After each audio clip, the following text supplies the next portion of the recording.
Lisa Duke is the Business Development Manager for Simplified Technology Solutions. Her primary responsibilities include sales and marketing for the firm, and Lisa brings a background as a business analyst and many years served in the licensing wars to help you make sure that your projects stay on track and your licensing is in compliance. We love being in compliance. Lisa has been deeply involved in promoting MWLUG CollabSphere, the premier North American conference for HCL collaboration technologies. She's an accomplished speaker, podcaster, and entrepreneur, and she helps clients work towards financial wellness as a financial coach in her company, Lisa Duke Financial Coaching. And today we're going to be talking about something that, oh my gosh, I think kills people in their sales, which is how limiting beliefs stop your sales. So Lisa, we're going to jump right in because I love this topic of our mindset and our limiting beliefs just hurting our sales. I know for years that was my number one sales issue. And I'm telling you, I'm not even talking like hundreds of dollars. I'm talking hundreds of thousands, if not millions of dollars that costs us. So today we're going to be talking about the importance of the right mindset in sales and marketing. And can you just start off by telling us, what do you mean when you say the right mindset and why is it so important? I think you have to, first off, be inconsistent with, you have to be consistent or in alignment between your values and what you are selling. So you have to truly believe, at least if you have any integrity at all, right? Like maybe there's a few sociopath salespeople out there where it doesn't matter, but if you're a good person, you need to have alignment between what you're selling and what you believe is in the client's best interest. Mm-hmm. If you have any integrity at all, otherwise you're going to have a really hard time. And so sometimes that might mean taking a different job, offering a different product, changing your price point. But sometimes it's just a matter of selling yourself first, of I am bringing value, I am valuable.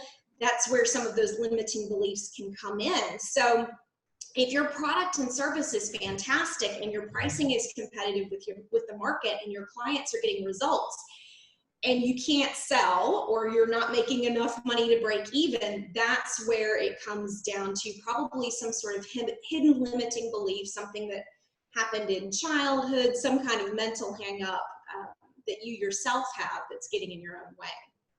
Yeah, I completely believe that to be true. And it's so interesting because when you find what that limiting belief is, everything shifts so fast. And I think sometimes people get hung up because they think that they have to find it and then work on it for years and years and years. And that process can go really quickly of creating that change. So what's an example of a good mindset for a sales or marketing professional? Do you have any specific tips? I know you talked about personal value. Is there anything else that you would love to layer on top of that? Yeah, absolutely. And I think some of this comes into your sales technique. I personally love to talk. So I have to kind of rein myself in because sometimes as salespeople, we're trained, just go in, start your pitch, sell your solution. But the best salespeople, the most confident salespeople are the ones that start with the client. Yes. Okay, Mr. Client, tell me about your business. Tell me, or your life, depending upon what you're selling. Tell me what's going on with you. They really listen. They get in the client's shoes, and then they formulate a solution. Right now, hopefully the solution to the client's problem is something you're selling. But if not, to have, again, the integrity to say, you know what? This is not really what we sell. Let me refer you to my friend Steve. He's with XYZ company. They really do a good job. And it's hard early on in your career if you're trying to hit a quota, if you're trying to make your numbers, to send that business away. But if you refuse a client's money, they'll come back later like begging you to take it. So right. That's an example of that mindset of, again, aligning what their interests are with what your interests are. Well, and not all business is good business. And I think when we are new, we have this idea that if there's cash to be had, we have to go after it because we have bills to pay and we have expenses to cover. But the reality is, if you try to take on a job and you're not well suited for it, you're spending so much time and energy trying to do right by that client that is taking time and energy away from you going out and doing sales and marketing and finding the right clients for you. And so you'll actually slow down the flow of the right clients by taking on the wrong one. So yes, it's great for integrity, but even on the flip side of like less altruistic, it's really expensive for your business for you to take on the wrong clients. And the other thing is when you refer them out to that other person, that person's like, oh, cool, you refer people to me. I'd love to refer people to you as well. Exactly, exactly. And building that referral network is so powerful because, you know, it's this power of a third party endorsement. If, you know, if I refer business to you, if I say, this is not really my wheelhouse, let me have Amy help you out, then all of a sudden you sound more credible than if you had talked to them directly because you've now been endorsed by a third party. So they're like, wow, she must really be good. So it helps to build the whole ecosystem. And I also always want to make sure that my clients get taken care of because there are people out there that don't have the client's best interests at heart. So if I can keep them sort of in my little ecosystem amongst my, you know, and it's usually an unpaid sort of band of spiritual brothers, right? Like we're all kind of on serving the client together. But if I can pass them to the right person for, I don't know, some tape drive that I don't sell, then that sales rep is going to send them back to me when the client wants something that they know we're really good at delivering. I love it. Okay. What are the first steps when you're starting to change that mindset? Maybe you've been in that scarcity. Maybe you felt like you have to take everything that comes to you. How do you make that beginning of change?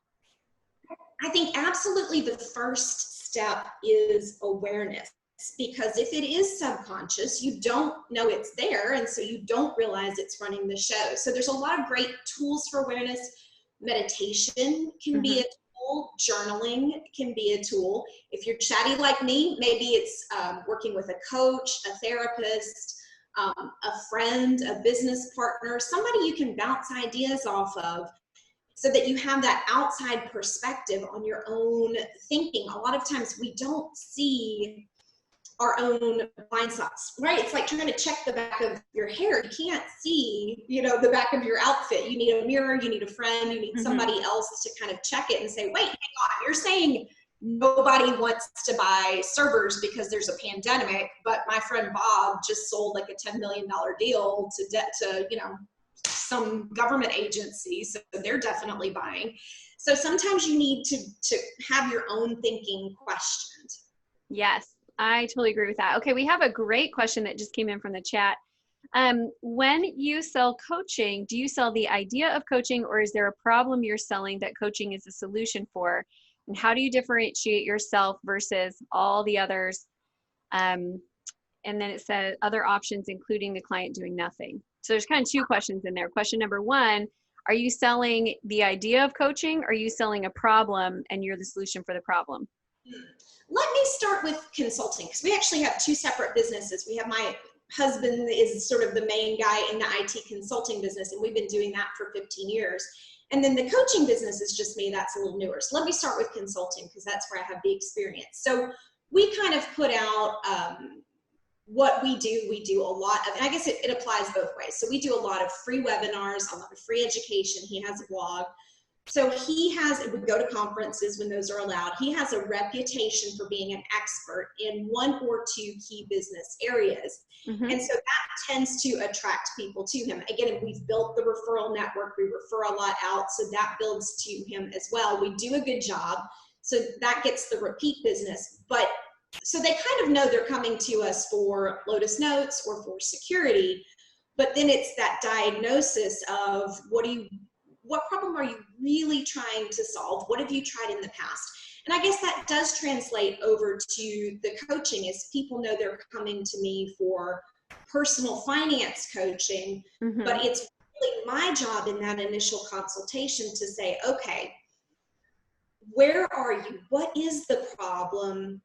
What have you tried in the past? Where do you think you're getting hung up? And then to show them, okay, I can help you. Here's my solution. We're going to work together. Here's how we would approach it. You know, here's the package I would recommend. So it's that same sort of consultative selling of making sure first that you have an understanding of the problem, and you're kind of, you know, it's just like when you go to the doctor's visit. What's wrong? If you you come in and the doctor didn't like look down your throat and in your ears and nose and just said, you know what, you probably have the flu, it's going around, take this Z-Pack and I'll see you in 2 weeks. You'd be like, no, don't you want to do the thing with my knee? Yeah, to like check my temperature. Yeah, I agree with that completely. I think I've been selling coaching and consulting services for a long time, but I've also sold in other industries as well. And I truly think people don't really care about your solution. They care about their problem and their solution. And so if you go in and you focus on here's all the benefits and features, and a lot of people do, they sell off of features, but really what they need to be selling off of is the change that the product will do. What's the outcome? So whenever you find yourself going into features, like just make a shift in your mind and say, no, I need to be focusing on selling outcomes. And that's really what I think people are wanting to buy right now. So I love that question. That's a great one. Lisa, one other question that I have for you is, I'm curious if you agree with me on this or if we disagree. Do you think mindset is more important than skill set? Oh gosh, yes. Because you can be the world's most skilled, XYZ, any profession. How many of you, and you can think about this, right? Those of you that have been in a corporate day job, there's always, okay, and my background's in IT, so I'm thinking about the miserable IT guy. Uh-huh. Everybody knows a miserable IT guy. It's like he doesn't get fired when the economy is good because we need X number of IT guys and he's got the skill, but he's miserable to be around. So when layoffs come around, you're like, well, we've got a team of 5, one has to go. Let's get rid of the miserable guy. Yeah. Right? And if you have the right mindset, you'll keep at it and you'll develop the skill because you won't give up. Whereas if you've got the wrong mindset, you can have all the training in the world and you're like, well, it's probably going to work anyway. And you hear this, right? Like when you talk to salespeople, even when people cold call me on the phone, you can kind of tell the ones where you're like, oh, well, thank you, but I'm not interested in buying, HR services because it's just me and my husband at this company and we're on his benefits from his other job. And they're just like, oh, okay. I kind of knew nobody was going to buy from me today. Like, no, you have to be like, oh, cool. That's great. Well, do you know anybody? Yeah. Who's looking, anybody in your network? So it's the attitude and the mindset and the belief. And it's hard, right? Because our focus as a society is on action. Action is important. I don't think you can just sit on the mountain and meditate and manifest a Ferrari. If you did, they'd be, every time you visited a monastery, they'd be cluttered all over the parking lot. They'd be like, oh yeah, the guy hasn't come today to take away the Ferraris. The monks keep manifesting now. So you have to have the mindset and then go take the right action with the right thought, the right belief, and the right feeling, the right emotion. Then you take the action. Whereas you can take action all day long and you're like, probably you don't want this, but somebody told me I have to go live every day. So here I am. You just push people away. Absolutely. And the reality is in small business, the person who markets and sells the best wins. It's not about who has the best product or service. It's the person who markets and sells the best. And that foundational piece of your sales and marketing process is your mindset. Your mindset has to be tight because otherwise everything you build on top of it is just going to crush you down, and you will feel crushed by the pressure and the weight of your business.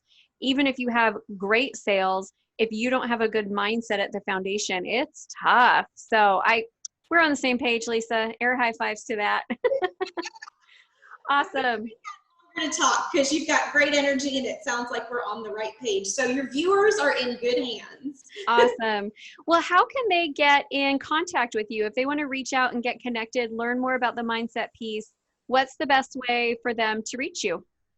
The best way to get in touch with me directly, if you are interested in working with me and you want to learn about the different packages and options that are available, lisaduke.net/schedule will take you straight to my calendar. Or if you're like, I just kind of want to hang out and get some free advice and see what's going on, if you go to lisaduke.net/moneyclub, MoneyClub, that'll take you to my free Facebook group. I go live there every Monday at 6 p.m. Eastern, and I'm always sharing articles and things. And so there's a whole community of people that are interested in these topics. Some employees, some entrepreneurs, but everybody trying to really make more money, learn how to invest, earn more, make better choices. Awesome. Awesome. Awesome. We love it. Well, Lisa, thank you so much for being on today.